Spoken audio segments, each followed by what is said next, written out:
Assalamualaikum warahmatullahi wabarakatuh.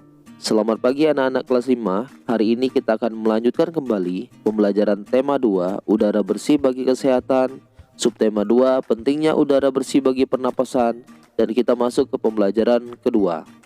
Alangkah baiknya sebelum kita memulai pembelajaran pada hari ini, kita berdoa terlebih dahulu.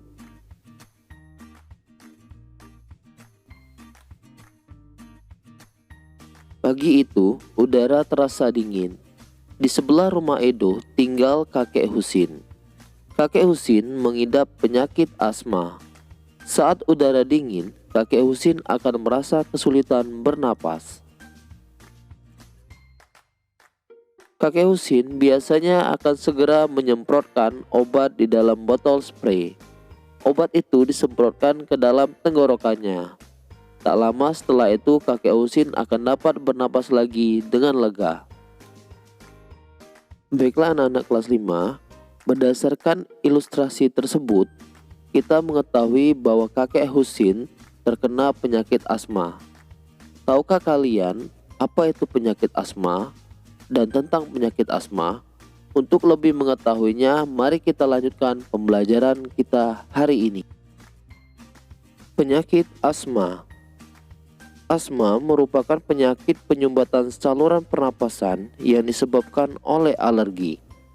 Pencetus alergi misalnya udara dingin, rambut, bulu, kotoran, debu, atau tekanan psikologis. Berikut ini perbedaan bronkus pada penderita asma dan bronkus bukan penderita asma. Gejala awal penyakit asma antara lain: pertama, batuk terutama pada malam atau dini hari. Kedua, sesak napas. Ketiga, napas berbunyi yang terdengar jika pasien menghembuskan napasnya. Keempat, rasa berat di dada. Kelima, dahak sulit keluar. Dalam perkembangannya, pasien berpenyakit asma dapat mengalami gejala berat. Gejala berat adalah keadaan gawat darurat yang mengancam jiwa. Gejala berat asma meliputi: pertama, serangan batuk hebat. Kedua, sesak napas yang berat. Ketiga, napas tersengal-sengal. 4. Sianosis atau kulit kebiruan yang dimulai dari sekitar mulut.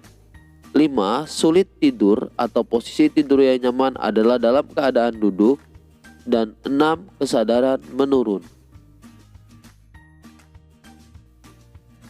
Asma sulit disembuhkan, tetapi dapat dikontrol agar gejalanya berkurang. Ketika asma menyerang, penderita dapat meminum atau menghirup obat yang membantu melonggarkan saluran pernapasan dan mengurangi produksi dahak, sehingga napas menjadi lancar. Baiklah anak-anak kelas 5, itu tadi tentang penyakit yang berhubungan dengan organ pernapasan. Untuk menambah pengetahuanmu, kamu dapat mencari informasi mengenai penyakit lain yang berhubungan dengan organ pernapasan. Misalnya influenza, bronkitis, tonsilitis, dan pneumonia. Kamu dapat mencari informasi mengenai penyebab gejala dan pengobatannya. Sekarang mari kita lanjutkan pembelajaran kita pada hari ini tentang properti tari. Properti tari adalah benda-benda atau peralatan yang digunakan sebagai penunjang pertunjukan tari. Benda yang digunakan sebagai properti tari antara lain selendang, topeng, kipas, payung, keris, dan piring.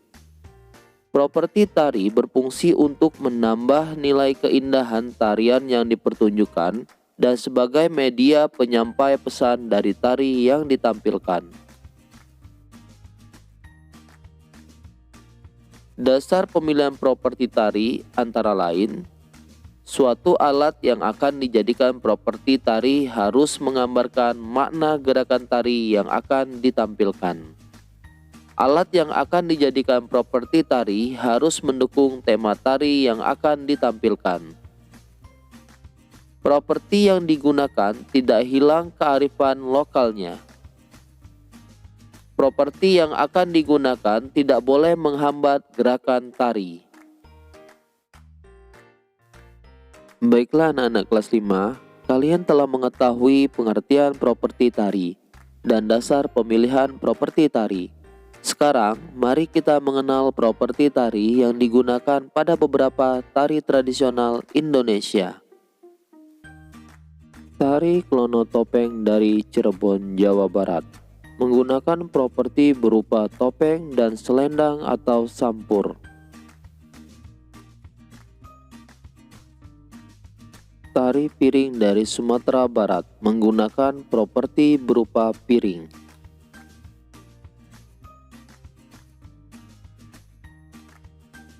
Tari Ranggung Ayak dari Jambi menggunakan properti berupa rebana.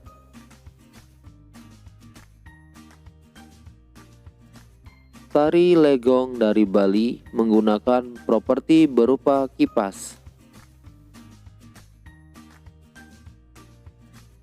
Tari Payung dari Sumatera Barat menggunakan properti berupa payung.